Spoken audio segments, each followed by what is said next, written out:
موت ہر نفس نے موت کا ذائقہ چکھنا ہے. اج بعض لوگ کسی کو موت یاد کرا دیتی جائے تے بندے ناراض ہو جاتے ہیں. بندے کو کہہ دیتا جائے وہ مرنا نہیں. اگر کسی جگہ پہ کھڑے ہو کے کوئی بندہ غلط بات کر دے اسے کہہ دیا جائے یار مرنا نہیں. کیوں ایسے جملے بولتے ہیں, کیوں زبان کو گندا کرتا ہے, کیوں برا بولتے ہیں, بندے ناراض ہو جاتے ہیں. آپ سن رہے ہو نبی کریم کے غلام کا واقعہ سناوا. اگر توجہ ہو مسلمانہ, عمر فاروق اعظم کا دور ہے. آپ نے ایک بندے کو مزدوری پہ رکھا تھا, ایک بندے کو ڈیوٹی دی ہوئی تھی, ایک بندے کو ملازم رکھا ہوا تھا. اس بات کے لیے فرمایا میرا دروازہ کے کٹا کے صرف اتنا کہنا ہے عمر موت نہ بھولی, عمر موت نہ بھولی. مسلمانہ ایک دن آیا وہ بندہ دروازے پہ دستک دی. جناب عمر کو کہنے لگا عمر اے امیر المومنین موت نہ بھولنا.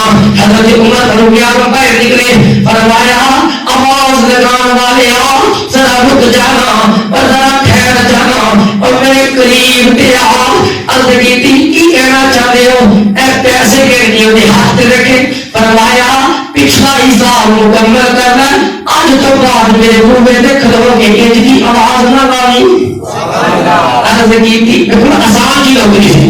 عرض کی تھی سونے تو خطا ہو گئی ہے, وقت چکا پیچھا ہو گیا, سونے کو غلطی ہو گئی. فرمایا نام نام ٹائم پہ آواز تو لگاتا تھا, تو ٹائم پہ آواز لگاتا تھا اور تیری آواز کے اندر خاص قسم کا درد تھا. پر میرے بھائی آج پیسے لے کے حساب پورا کر, آواز نہ لگانا آج کے بعد. عرض کیا آقا کیا ہوا؟ فرمایا آپ یہ نہ پہ آئے آپ میری داڑھی شریف. عرض کی تھی جی. فرمایا آپ سفید بال نظر آئی. عرض کی تھی جی. فرمایا تیرے موت یاد کرانے کی ضرورت نہیں, آج تو بعد یہ سفید بال اوپر موت یاد کرانے واسطے کافی ہے. آج تو بعد سفید بال موت یاد کرانے واسطے کافی ہے. اور داڑیاں چٹیاں ہو گئی اور نمازی نہ پڑھ سکے.